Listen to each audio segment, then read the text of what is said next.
We're about here to final finish the fiberglass work that was done on here. I picked up this cheesy little outfit that keeps the fiberglass from getting into you, because the last time I did it, I thought I blew it all off, but the inside of my car had fiberglass fibers.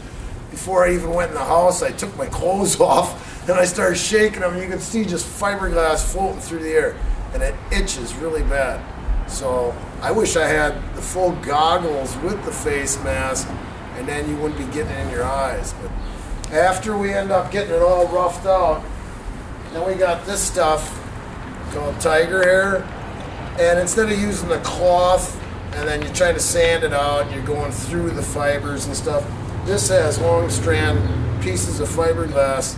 You're not going to get a final finish, but it still has strength of fiberglass, and if you want to get something smoother after that, you got to go over it with Bondo.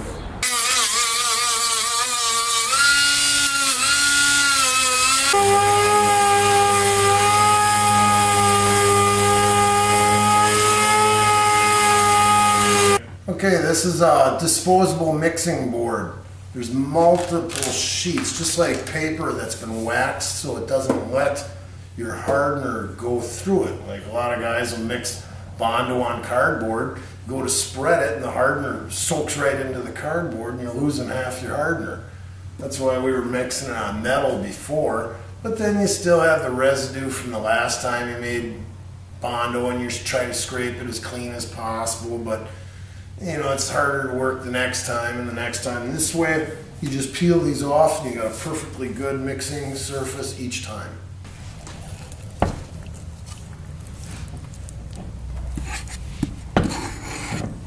It really looks gross, eh? It says it'll harden up in 5 to 6 minutes, and in 10 minutes they said you can be sanding it.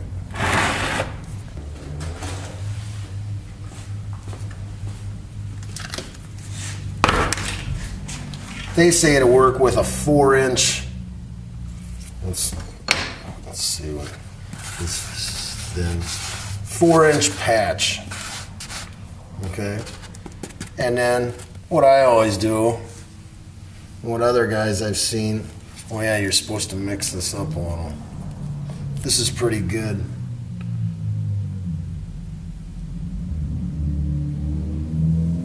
Make a line go across the patch that you use. And then that should be good.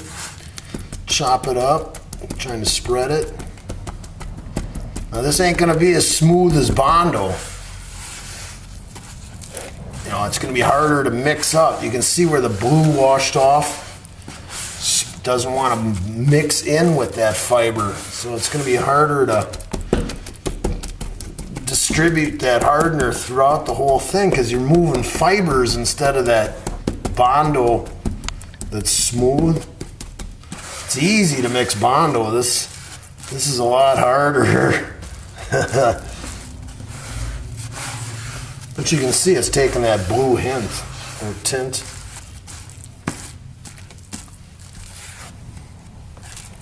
I had it on the other side. Always try to get it off of both sides of your applicator. I'd say it's mixed pretty good. Now, we're gonna look for places. I should have those rubber gloves on. See right here.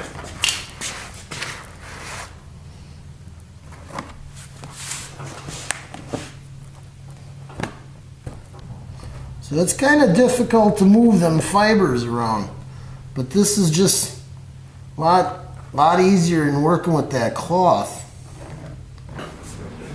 Well, it's a split decision here. I think it's a great item to use. My friend seems to like the old cloth and the resin. He thinks it lays down better. I think this is great. You can spread it like Bondo.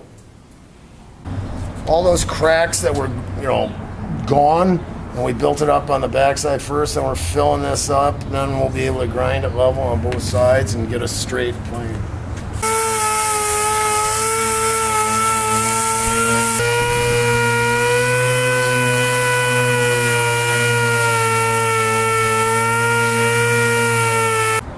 see that the fiberglass structure now is here and hard enough. We fitted it and it's all right. It sits right up in the roof line.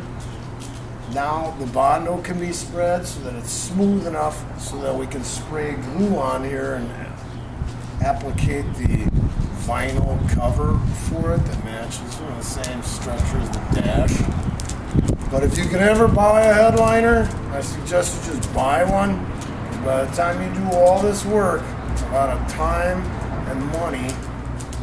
It's cheaper to just buy one. I'm trying to hold up the headliner. This is the hardest job we've ever had to do. This is when you wish you had an auto twirler where you flip the car upside down. That'll be a lot easier. This foam we're going to put on here is only like an 1/8 inch thick. It was actually labeled headliner foam at the fabric store. The sun visor areas have been notched like the original, and the area for the rearview mirror has been notched. Stay far away and just put it on thin so it's tacky. You don't want it on so flooded that it gets wet.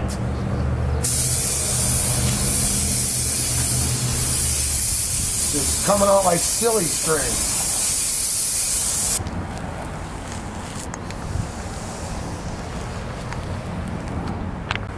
You could have had this thing even lumpy underneath and the foam would have covered it up.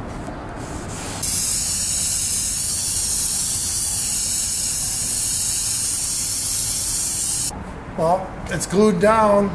Now all we got to do is just trim it up, quick get it up there and have the plastic pieces hold it up. Hopefully it'll stay up.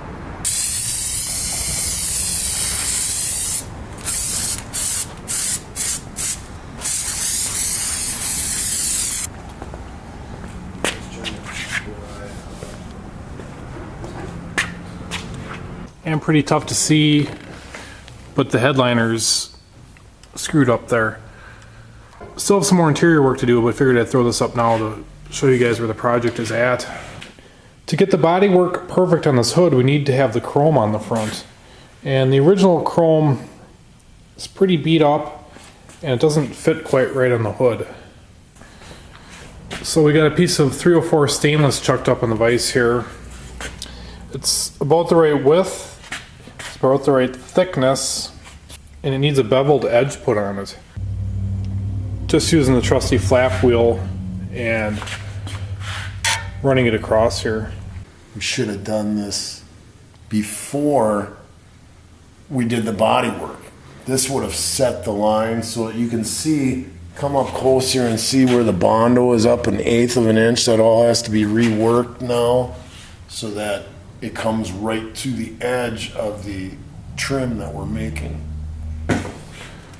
As we hold this up where it belongs, he's going to make marks. Then we're going to drill holes and put the hardware in a countersunk hole, weld it, then have to grind it flat, and then after it's all done, you won't see it, and it'll go right on, and then you'll lock it down with the nuts, and it'll be a smooth trim piece. Going to do some stainless welding. You can see we got a small spool up on the Miller-Matic, and we got some Trimix gas plumbed in. So while you're ending up putting these studs in, you gotta weld it up, and now he's gonna grind it level. You can listen to a little grinder noise.